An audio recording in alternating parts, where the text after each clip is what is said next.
bisa dijual ke nasional. Untuk dipakai supaya aku lama dicari orang, awak cerita produk-produk lokal, terutama produk Minang.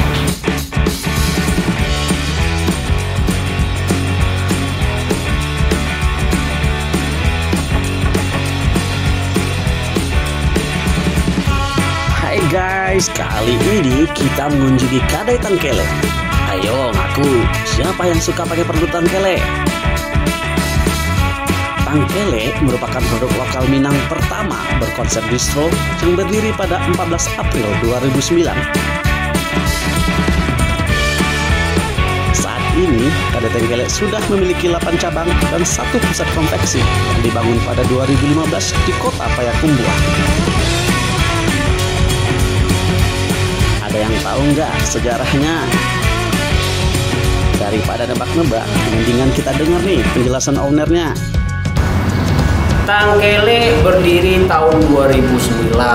Jadi foundernya ada 2, saya sendiri, Khalid, kemudian satu lagi namanya Aji.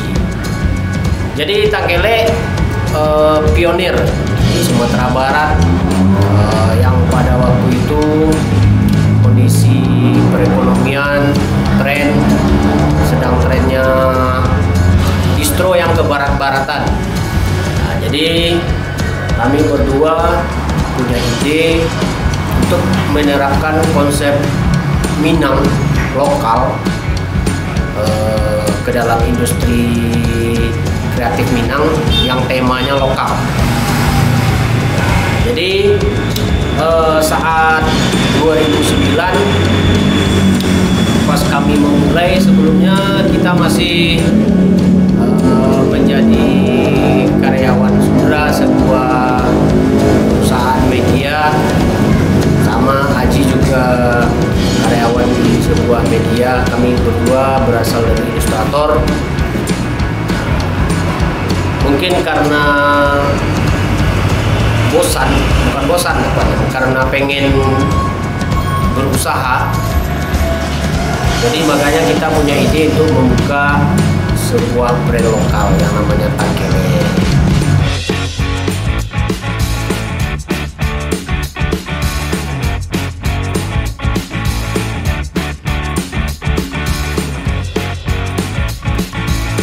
Sebelum memberi nama Tangkele, ternyata sebelumnya juga ada ide untuk membuat nama Lamang Tapai.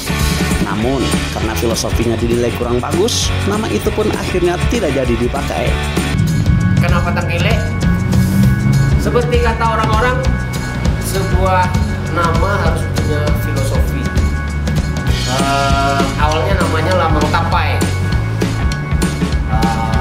Lamang Tapai karena pagi-pagi waktu kami di base camp ada yang jualan, "Yo, Lamang Tapai." Secara ya udah kita kasih aja nama Lamang Tapai. Tapi setelah dikaji-kaji, kemudian Lamang Tapai ini filosofinya kurang bagus. Kenapa kurang bagusnya? Lamang Tapai itu lembek, kalau dia jatuh langsung hancur. Jangankan buat makan, lihat aja kita udah malas.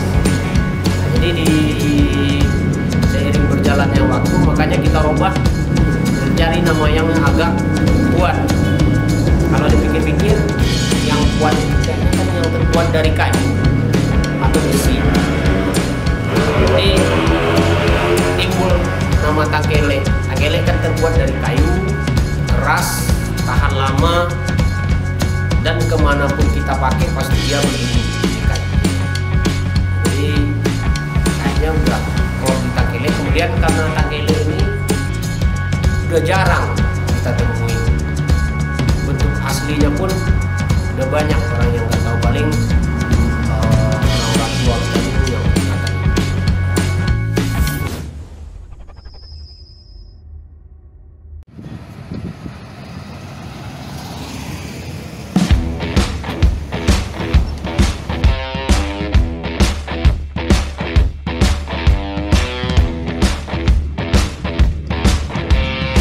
Banyak yang memulai membangun bisnis dari nol, namun Tangkele justru membangun bisnis dari minus.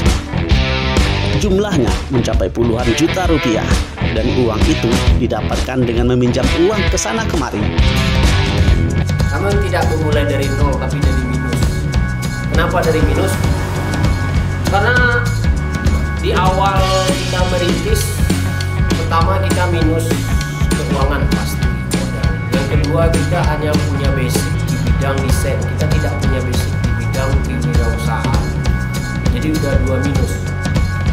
Dari hal tersebut, itu yang harus kita kembangkan, kita belajar berdua. Mulai dari bagaimana cara memanage sebuah usaha, pemasaran. Yang kami bisa hanya membuat sebuah desain. Kita nggak tahu cara memasarkan gimana, nanti laku atau enggak. Hanya ilmu itu yang dibutuhkan.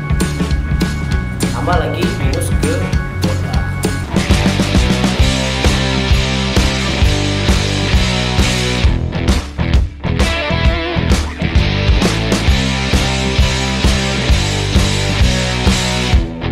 Bisnis baru berjalan selama 3 bulan. Ternyata Tangkelek sudah mendapati cobaan berat.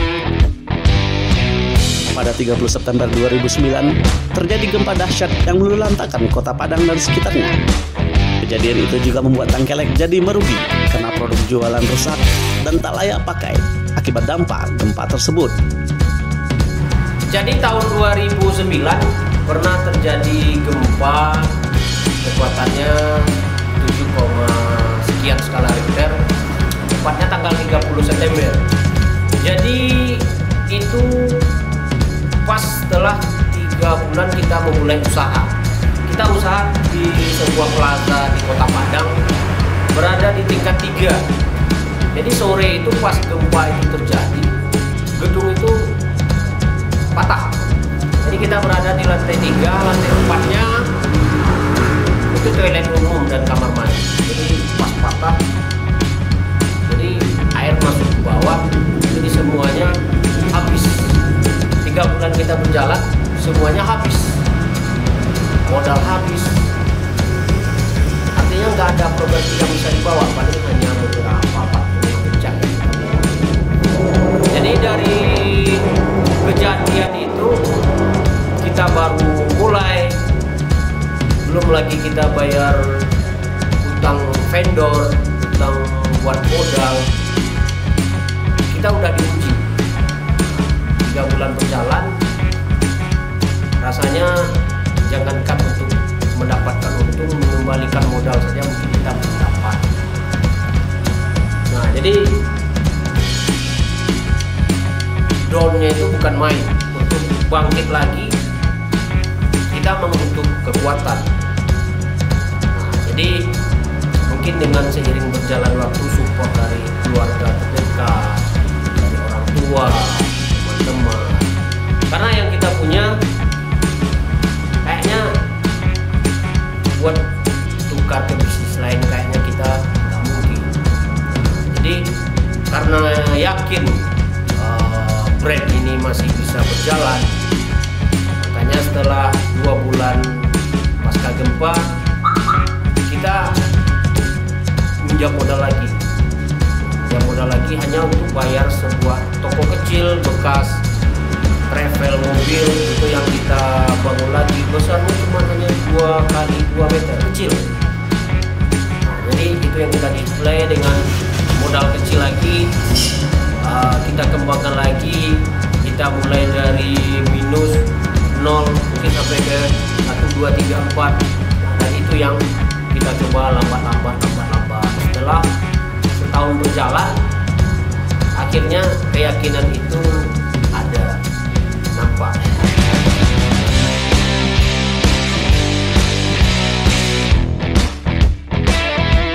Berkat kegigihan, kerja keras, pantang menyerah, serta tidak terpengaruh pada bisnis lain, bisnis Tangkelek akhirnya mulai berbuah manis. Perlahan-lahan, bisnis Tangkelek ini mulai berkembang. 3 bulan setelah gempa 2009, KD Tangkelek buka toko di Jalan Es Parman, Ulak Karang Padang, disusul di kawasan Simpang Kangkung, Kota Bukit Tinggi. Pada tahun 2013, Tangkele kemudian mengembangkan bisnis di kota Payakumbuh, lalu kota Solok pada 2014, kota Periaman pada 2016, Pasaman Barat pada 2017, serta di Padang Pariaman, tepatnya di Bandara Internasional Minangkabau pada tahun 2018. Kemudian pada tahun 2019, Tangkele kembali mengembangkan bisnis di Kabupaten Agam, dan untuk pertama kalinya Tangkele kemudian membuka Tangkele Kopi, bisnis baru kopi yang mengusung 100% kopi Minang. Ternyata ujian terus berlanjut. Wabah Covid juga berdampak pada Tangkele dan memaksa Tangkele untuk memangkas 50% pegawainya. Kita doain ya agar wabah ini cepat berlalu.